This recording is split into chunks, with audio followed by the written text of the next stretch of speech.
Hello students, this is Nurul Amin, your English teacher. Today we are going to learn a very beautiful poem that is Keeping Quiet by Pablo Neruda. Before going to start the poem, let's discuss about the poet. So, কবিজন হৈছে Pablo Neruda আৰু তেওঁৰ জীৱন পৰিক্ৰমা আছিল 1904 পৰা 1973 লৈকে. Pablo Neruda তো হৈছে তেওঁৰ পেন নেম, অৰ্থাৎ যিবিলাক তেওঁ ৰাইটিংছ লিখিছিল বা যিবিলাক লিখামেলা কৰিছিল সেই লিখামেলাত তেওঁ আসল নামটো দিয়া নাছিল, আসল নামটো আছিল নেৰফালি ৰিকাৰ্ডো ৰেইছ বসাল্টো. সো তেওঁ Pablo Neruda হিচাপে ফেমাস আছিল. তেওঁ চিলিৰ মানুহ আছিল, চিলি নামৰ দেশখনৰ. So Neruda's poems are full of easily understood images which make them no less beautiful. তেওঁৰ কবিতাবিলাকত যদিও খুব সহজতে বুজিব পৰা কিছুমান ইমেজ ব্যৱহাৰ কৰিছিল, ছবি ব্যৱহাৰ কৰিছিল, তথাপিও কিন্তু তেওঁৰ সহজে বুজিব পৰা হলেও কিন্তু তেওঁৰ কবিতাবিলাক কিন্তু less beautiful বা সৌন্দৰ্যটো কেতিয়াও কমি যোৱা নাছিল. তেওঁ নোবেল প্ৰাইজ জিকিছিল 1971ত. Now this is very very important.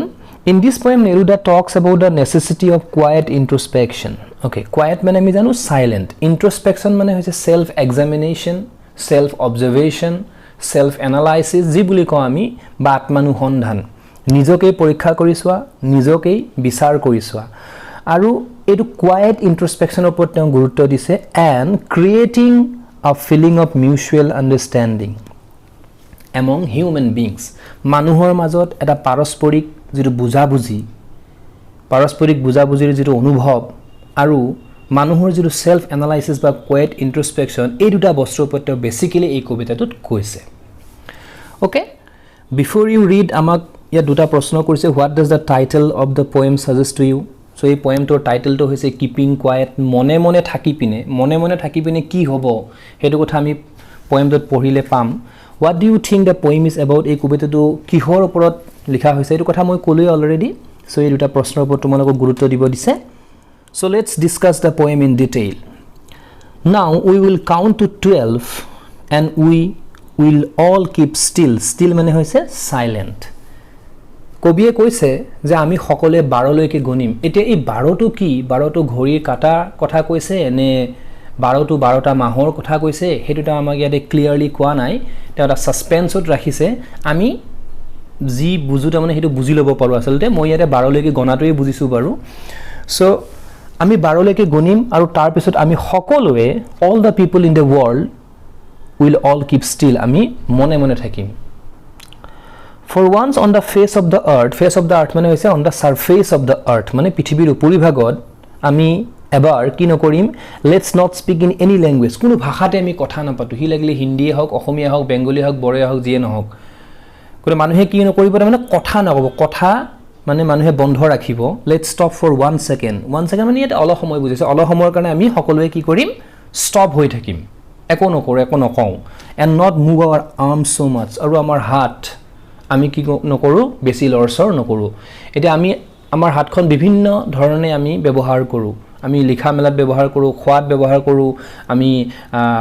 কাৰোবাক হ্যান্ডশেক বা তেনেকুৱা ধৰণৰ কামতো ব্যৱহাৰ কৰো. কিন্তু আমি আমাৰ হাতখন আকৌ বেলেগৰ বিৰুদ্ধেও ব্যৱহাৰ কৰো, যেনে হত্যা, হিংসা, যুদ্ধ, বিগ্ৰহত এইবিলাকতো ব্যৱহাৰ কৰো, আৰু সেইটো বেছি বিপদজনক হয়. গতিকে আমি আমাৰ হাত, আমি আমাৰ মুখ বন্ধ ৰাখিম অলপ সময়ৰ কাৰণে পৃথিৱীত, মানে সব মানুহে. যেতিয়া এনেকৈ আমি একো নকম বা একো নকৰিম তেতিয়া কি হ'ব, it would be an exotic moment বুলি কৈছে. এক্সোটিক মানে হৈছে ভেৰি এক্সাইটিং, খুব আকৰ্ষণীয় এটা মুহূৰ্ত হৈ পৰিব.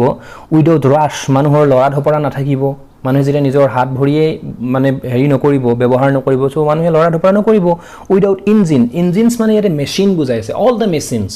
লাগিলে সি গাড়ী হওক, লাগিলে সি উদ্যোগ হওক, লাগিলে সি বিভিন্ন ধৰণৰ মেচিন হওক. চ' কোনো ধৰণৰ ইঞ্জিন ব্যৱহাৰ নকৰি মানুহে লৰা ধপৰা নকৰিব. We would all be together in sudden strangeness, আৰু আমি এটা ঘপকে এটা হঠাৎ এটা বেলেগ ধৰণৰ আচৰিত পৰিৱেশ এটাত আমি সকলো একলগ হ'ম. মানুহে যেতিয়া কাম বন নকৰিব, মানুহে যেতিয়া একো গাড়ী মটৰ ইঞ্জিন একো ব্যৱহাৰ নকৰিব, তেতিয়া মানুহৰ সময় পাব তাৰমানে চিন্তা কৰাৰ. গতিকে সেইটোক কৈছে কোৱাইট ইন্ট্ৰস্পেকশ্যনৰ কথা তেওঁ ক'বলৈ আগবাঢ়িছে. এনেকৈ এটা বেলেগ এটা পৰিৱেশৰ সৃষ্টি হ'ব বুলি কৈছে, আৰু সেইটো এক্সোটিক মোমেণ্ট বুলি কৈছে. পৰীক্ষাত আহে তোমালোকৰ what is an exotic moment. তেওঁ কিছুমান আমাক উদাহৰণ দিছে বা ইমেজ ব্যৱহাৰ কৰিছে ইয়াতে. Fishermen in the cold sea would not harm whales. So এনেকৈ মনে মনে থকাৰ পিছত তেওঁ কেইটামান উদাহৰণো আমাক দিছে যে যিবিলাক মাছমৰীয়া থাকে সেইবিলাকে সাগৰত কি নকৰিব হুৱেলছক কোনো ধৰণৰ আঘাত নকৰিব হুৱেলছ মানে কি মই স্ক্ৰীনত দেখাইছোঁ এণ্ড মেন গেডাৰিং সল্ট আৰু যিবিলাক মানে নিমখৰ ফেক্টৰীত বা সাগৰৰ পাৰত সেই বিশাল এৰিয়াবিলাকত যে নিমখৰ ফেক্টৰীত কাম কৰে would look at his hard hands আমি সকলোৱে জানো যে নিমখত কাম কৰা মানুহৰ হাতৰ ভৰিৰ অৱস্থা খুব বেয়া হয় হাত ভৰিবিলাক আমি নিমখে কি কৰে আমাৰ হাত ভৰিত বিভিন্ন ধৰণৰ আঘাত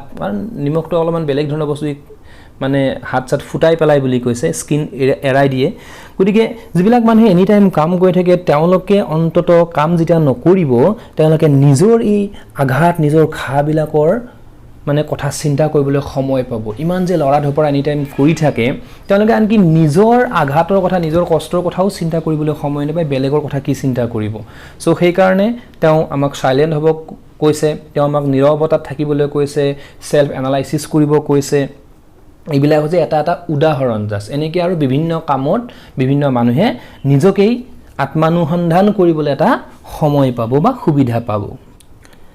নেক্সট কি কৈছে আমি চাওঁ those who prepare green wars এটা green wars মানে হৈছে wars against environment পৰিবেশৰ বিৰুদ্ধে যি যুদ্ধ কৰে wars with gas wars with fire যিবিলাক পাৰমাণৱিক অস্ত্ৰলৈও কিছুমান মানুহে যুদ্ধ কৰে আগ্নেয়াস্ত্ৰ মাৰণাস্ত্ৰলৈও যুদ্ধ কৰে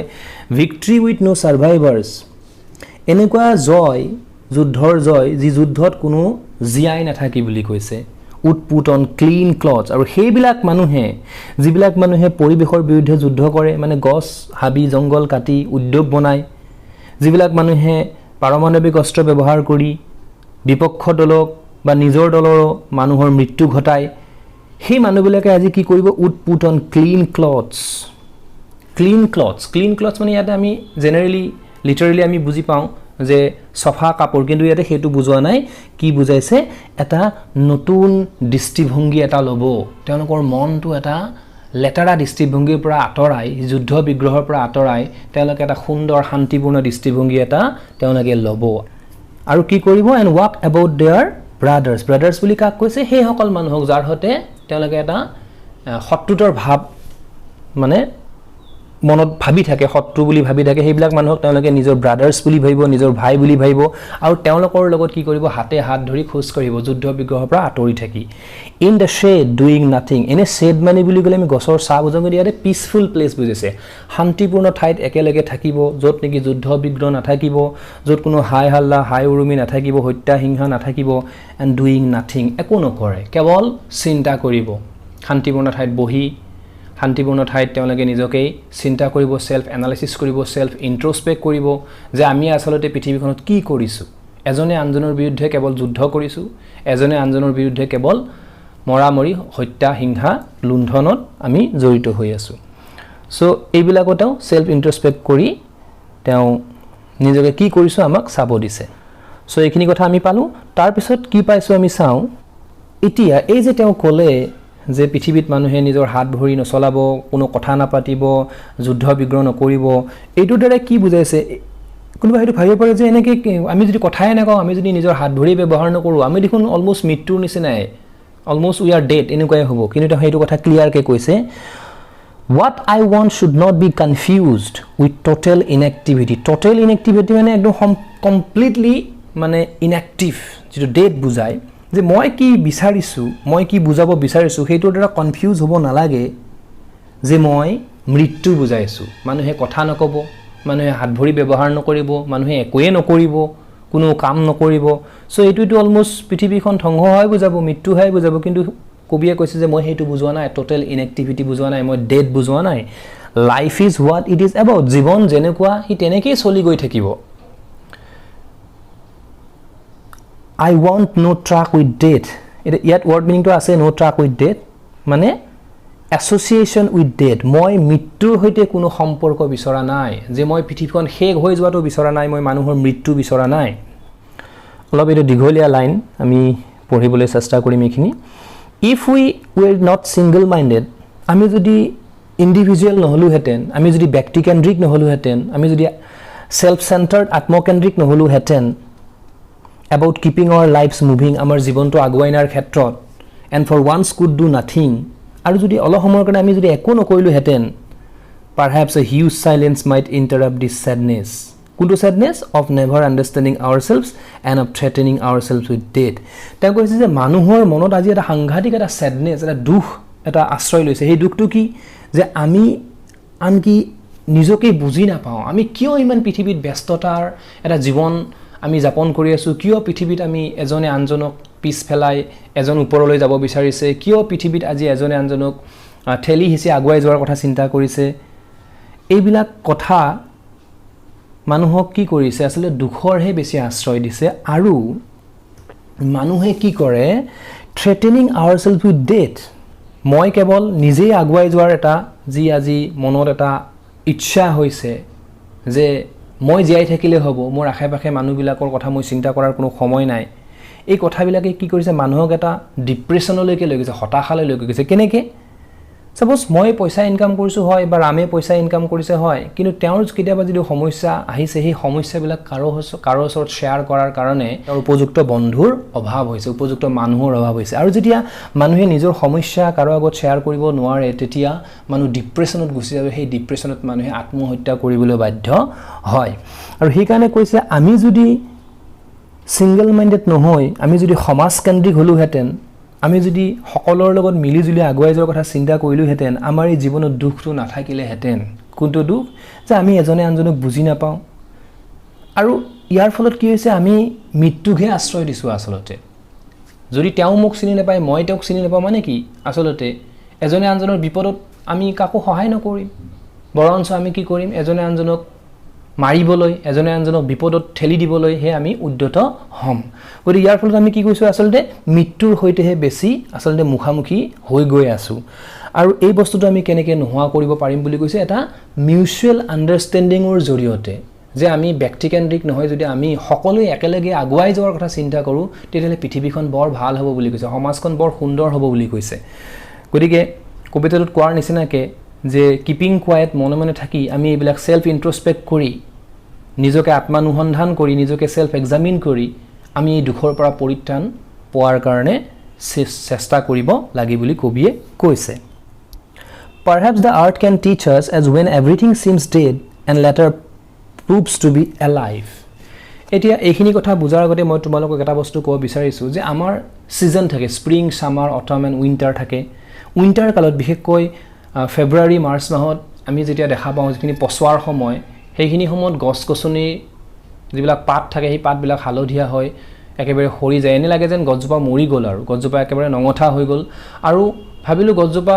শুকাই গ'ল মৰি গ'ল কিন্তু হেতু আসলতে নহয় আকৌ বসন্তৰ আগমনৰ লগে লগে বৰষুণৰ আগমনৰ লগে লগে বহাগ মাহ আহাৰ লগে লগে গছৰ পাতবিলাক আকৌ লহপহকৈ বাঢ়ি আহে কুমলীয়া হৈ সেউজীয়া হৈ গছজোপা আকৌ ধুনীয়াকৈ সেউজীয়া হৈ জীয়াই উঠে গতিকে এইটোৰ পৰা আমি এইটোই শিক্ষা ল'ব পাৰো যে পৃথিৱীখন আসলতে কোনবা এটা সময়ত তেনেকুৱা হয় ধ্বংস হৈ যোৱাৰ নিচিনা লাগে যদিও হেতু আসলে খন্তেকিয়া আকৌ পৃথিৱীখনত কি হয় এটা সুন্দৰ পৰিবেশ এটা আহে আকৌ পৃথিৱীখন লহপহকৈ বাঢ়ি উঠে গছ-গছনিবিলাক হৈছে তাৰ এটা উদাহৰণ গতিকে মানুহৰ জীৱনতো দুখ আহিব পাৰে মানুহৰ জীৱনত কিছু বেয়া সময় আহিব পাৰে কিন্তু এই বেয়া সময়বিলাকক মানুহে কেনেকৈ আঁতৰ কৰিব পাৰিব সেলফ ইন্ট্ৰস্পেকচনৰ জৰিয়তে অলপমান আমি নিজকে আত্মানুসন্ধান কৰিব লাগিব অলপমান আমি নিজকে সেলফ এক্সামিন কৰিব লাগিব ইজনে আনজনৰ লগত কথা পাতিব লাগিব ইজনে আনজনৰ লগত মনৰ কথা শ্বেয়াৰ কৰিব পাৰিব লাগিব তেতিয়া আমি পৃথিৱীখনৰ নিচিনাকৈ নিজৰ জীৱনটোক আকৌ প্ৰাণৱন্ত কৰিব পাৰো আকৌ উজ্জীৱিত কৰি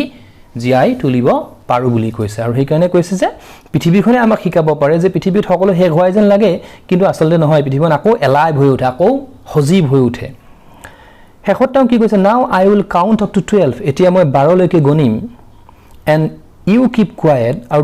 আপোনালোকে মনে মনে থাকিব তেওঁ ৰিডাৰ্ছবিলাকক কৈছে যে এতিয়া মই 12 লৈকে গণিম মানে তেওঁ যে কথাখিনি ক'লে যে এইখিনি এনেকুৱা হ'ব 12 লৈকে গণিলে এনেকুৱা হ'ব তাৰপিছত তেওঁ আকৌ কৈছে যে এতিয়া মই 12 লৈকে গণিম আৰু আপোনালোকে মনে মনে থাকিব এণ্ড আই উইল গো আৰু মই এতিয়া যাম তাৰমানে সকলো দায়িত্ব সকলোখিনি কাম তেওঁ ৰিডাৰ্ছবিলাকক এৰি দিছে যে মই কথাখিনি ক'লো যে সেলফ ইন্ট্ৰস্পেক্ট কৰিলে কি হ'ব আত্মানুসন্ধান কৰিলে কি হ'ব এতিয়া আপোনালোকৰ দায়িত্ব আপোনালোকে কৰে নে নকৰে এতিয়া মই 12 লৈকে গণিছো আপোনালোকে মনে মনে থাকক আৰু ভাবক প্ৰতিজন মানুহে ভাবক যে তেওঁ সমাজখনত কি কৰিছে নিজৰ জীৱনটো আগুৱাই নিয়াৰ ক্ষেত্ৰত তেওঁ কাৰোবাক বাধা দিছে নেকি কাৰোবাক তেওঁ ঠগিছে নেকি কাৰোবাৰ ওচৰত তেওঁ কিবা বেয়া কাম কৰিছে নেকি এই কথাবিলাক তেওঁ ভাবিবলৈ কৈছে আৰু কবিয়ে সেইকাৰণে কৈছে আই উইল গো মই এতিয়া যাম তাৰমানে সকলো দায়িত্ব তেওঁ মানে পৃথিৱীৰ মানুহক এৰি দিছে সো এইখিনি মেইন কথাখিনি কবিতাটো আকৌ মই থুলমুলকে এবাৰ কৈ দিব বিচাৰিছো যে তেওঁ 12 লৈকে গণিব 12 লৈকে গণাৰ পিছত পৃথিৱীত তেওঁ মানুহক সকলো মানুহক কৈছে যে কোনো মানুহে কোনো ভাষাতে কথা নাপাতিব আসলতে কোনো ভাষাতে কথা নাপাতিব মানে কি কোনো মানুহে একোৱে নকব সবে কেৱল চিন্তা কৰিব কোনো হাত ভৰি নচলাব মেচিন নচলাব ফিচাৰমেন বিলাকে সাগৰত মাছ মাৰিবলৈ নাযাব বা হুৱেলছ মাৰিবলৈ নাযাব নিমখৰ ফ্যাক্টৰীত কাম কৰা মানুহবিলাকে নিজৰ দুখ কষ্টৰ কথা চিন্তা কৰিবলৈ সময় পাব কোনো যুদ্ধ বিগ্ৰহত লিপ্ত নহব বৰঞ্চ সকলে নিজকে ভাই হিচাপে ব্ৰাদাৰ্স হিচাপে ভাবি শান্তিপূৰ্ণভাৱে একেলগে চলিব আৰু কেৱল সেলফ ইন্ট্ৰস্পেক্ট কৰিব কিন্তু এইখিনি কথা কওঁতে কবিয়ে আমাক কৈছে যে আপোনালোকে নাভাবিব মই কিবা মৃত্যুৰ কথা বিচাৰিছো সব ধ্বংস হৈ যাওক সব মৰি যাওক এনেকুৱা তেওঁ বিচৰা নাই